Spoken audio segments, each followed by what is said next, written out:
একসময় প্রাচীন এফেসাস শহরে নিষ্ঠুর সম্রাট ডেকিয়াসের শাসনকালে পৃথিবী ছিল মূর্তি পূজা এবং নির্যাতনের ছায়ায় ঢাকা। সম্রাট তার প্রজাদেরকে জোর করে পৌত্তলিক দেবতাদের পূজা করতে বাধ্য করতেন এবং যারা অস্বীকার করত তাদের জন্য ছিল নৃশংস যন্ত্রণা বা মৃত্যু। এই অন্ধকার যুগে পাঁচজন তরুণ, যাদের হৃদয় ছিল অটল ইমানে ভরপুর, সাহস করে দাঁড়ালেন অত্যাচারের বিরুদ্ধে। তাদের নাম ছিল ম্যাক্সিমিলিয়ান, মার্টিনিয়ান, ডায়োনিসিয়াস, জন এবং অ্যান্টোনিনাস। তারা যোদ্ধা বা পণ্ডিত ছিলেন না, কিন্তু সাধারণ যুবক, যাদের অন্তরে ছিল একমাত্র সত্য, ঈশ্বরের প্রতি অটুট বিশ্বাস। এই পাঁচজন যুবক শহরে বড় হয়েছিলেন। চারপাশে দেখেছিলেন দুর্নীতি, মন্দিরগুলো ভর্তি ছিল প্রাণহীন মূর্তিতে, পুরোহিতরা জোর করে মিথ্যা আচার অনুষ্ঠান পালন করাতেন এবং সম্রাটের সৈন্যরা কোনো মনোথেজমের দেশান্তির্ফিসককেও চূর্ণ করে দিত। একদিন চাপ বাড়তে থাকলে যুবকরা গোপনে একত্রিত হলেন। আমরা এই মূর্তিগুলোর সামনে মাথা নত করতে পারি না, ম্যাক্সিমিলিয়ান দৃঢ় স্বরে বললেন। তার চোখে ভয় থাকলেও আমাদের প্রভু হলেন আসমান ও জমিনের স্রষ্টা, যিনি সকল জীবনেরই পালনকর্তা। আমরা কেবল তাঁকেই উপাসনা করব।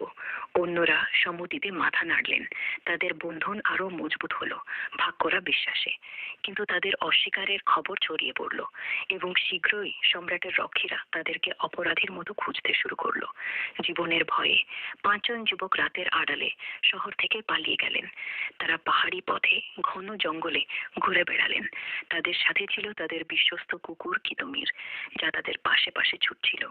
ক্লান্ত এবং হতাশ হয়ে তারা একটি লুকানো গুহায় পৌঁছালেন, যা একটি নির্জন পাহাড়ের উপরে ছিল। প্রবেশপথ লতাপাতা এবং পাথর দিয়ে আড়াল করা। গুহাটি ছিল ঠান্ডা এবং অন্ধকারাচ্ছন্ন। সকালে সূর্যের রশ্মি তার দেওয়ালে হালকা করে পড়ত, কিন্তু সরাসরি প্রবেশ করত না, একটি মৃদু ছায়া সংরক্ষণ করে।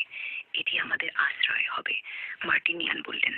যখন তারা ভিতরে জড়ো হলেন, কিতমির প্রবেশপথে শুয়ে পড়ল, তার পা প্রসারিত করে, যেন অদৃশ্য হুমকির বিরুদ্ধে পাহারা দিচ্ছে। গুহার ভিতরে যুবকরা তাদের প্রভুর দিকে মুখ করে দোয়া করলেন। হে আমাদের পালনকর্তা, তারা অনুনয় করে বললেন, তুমি আমাদেরকে তোমার রহমত দান করো এবং এই সংকটে আমাদের পথ দেখাও। অত্যাচারীদের থেকে আমাদের রক্ষা করো এবং আমাদের ঈমানকে দৃঢ় রাখো। তাদের কথা হালকা করে প্রতিধ্বনিত হলো এবং একটি গভীর শান্তি তাদেরকে ঘিরে ধরল। তাদের অজান্তে আল্লাহ তাদের দোয়া কবুল করলেন এক অলৌকিক উপায়ে। একটি গভীর জাদুকরী ঘুম তাদেরকে আচ্ছন্ন করলো। এটি সাধারণ ঘুম নয়, বরং সময়ের এক দৈবিক স্থগিত। তাদের দেহ স্থির হয়ে শুয়ে রইল, কিন্তু তারা হালকা করে শ্বাস নিচ্ছিল, পাশ ফিরিয়ে যেন কষ্ট এড়াতে। কোনো ক্ষয় তাদের ত্বকে স্পর্শ করল না, কোনো ক্ষুধা তাদেরকে কষ্ট দিল না। কিতমিরও তার অবস্থানে সতর্ক রইল, এক নীরব প্রহরী। গুহার বাইরে পৃথিবী ঘুরতে থাকলো। সম্রাট ডেকিয়াসের শাসন অশান্তিতে শেষ হলো, সাম্রাজ্য ধ্বংস হলো এবং নতুন সাম্রাজ্য উঠল। খ্রিস্ট ধর্ম ছড়িয়ে পড়ল, পুরানো পৌত্তলিক পথগুলোকে প্রতিস্থাপিত করে।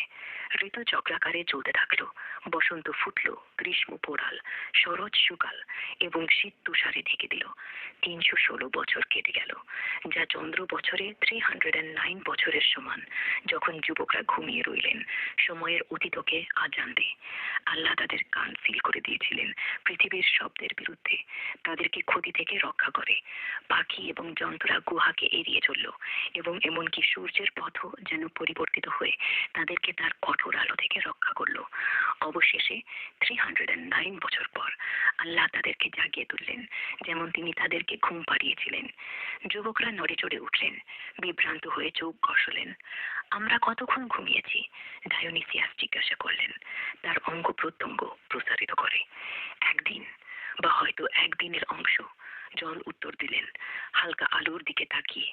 যা ভিতরে প্রবেশ করছিল তাদের পোশাক অপরিবর্তিত ছিল, তাদের দেহ যুবক এবং শক্তিশালী, যেন কোনো সময় কাটেনি। ক্ষুধা এখন তাদেরকে কষ্ট দিচ্ছিল, তাই তারা তাদের প্রাচীন মুদ্রা, ডেকিয়াসের যুগের রূপার টুকরো, একত্রিত করলেন এবং অ্যান্টোনিনাসকে কাছের শহরে খাবার কিনতে পাঠালেন। সতর্ক থেকো, তারা সতর্ক করলেন, আমাদের অবস্থা কিছু প্রকাশ করো না। অ্যান্টোনিনাস পাহাড় থেকে নেমে এলেন। ল্যান্ডস্কেপ কিভাবে সূক্ষ্মভাবে পরিবর্তিত হয়েছে তা দেখে অবাক হয়ে। নতুন পথ খোদাই করা, অপরিচিত গাছ লম্বা হয়ে উঠেছে। যখন তিনি এফেসাসে প্রবেশ করলেন, যা এখন একটি ব্যস্ত খ্রিস্টান শহর ছিল, তরুণ সম্রাটের অধীনে, যিনি বিশ্বাসকে সম্মান করতেন। তিনি হতবাক হয়ে গেলেন। পৌত্তলিক মন্দিরগুলো চলে গিয়েছিল।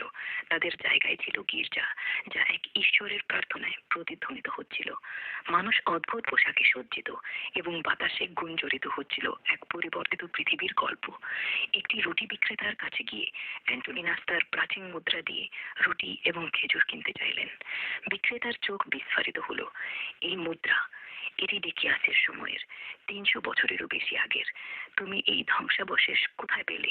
খবর আগুনের মতো ছড়িয়ে পড়ল। ভিড়র জড়ো হলো কিংবদন্তি এবং অলৌকিকের ফিসফিসকের। শহরের গভর্নর, একজন গভীর বিশ্বাসী, ডেকে পাঠানো হলো। অ্যান্টোনিনাস সত্য বুঝতে পেরে তাদেরকে গুহায় নিয়ে গেলেন। সেখানে অন্য যুবকরা বেরিয়ে এলেন, দিনের আলোয় চোখ মিটমিট করে। আমরা অত্যাচারের ক্রোধ থেকে পালিয়েছিলাম, তারা ব্যাখ্যা করলেন, এবং আমাদের প্রভুর রহমতে আশ্রয় খুঁজেছিলাম। মানুষরা অবাক হয়ে গেলেন। এটিকে এক দৈবিক চিহ্ন হিসেবে স্বীকার করে, যা বিশ্বাসীদের প্রতিশ্রুত পুনরুত্থানের প্রতিফলন, দেখিয়ে কিভাবে আল্লাহ তার দাসদেরকে অসম্ভব সংকটের মধ্যে দিয়ে রক্ষা করতে পারেন। সম্রাট নিজে অলৌকিকের খবর শুনে এফেসাসে যাত্রা করলেন তা দেখতে। তিনি যুবকদের সাথে কথা বললেন, যারা তাদের বিশ্বাস এবং ধৈর্যের গল্প ভাগ করলেন। যখন পৃথিবী মিথ্যা দাবি করেছিল, তখন আমরা সত্যের পক্ষে দাঁড়িয়েছিলাম, ম্যাক্সিমিলিয়ান বললেন, এবং আল্লাহ আমাদের রক্ষা করলেন, আমাদের ঘুমকে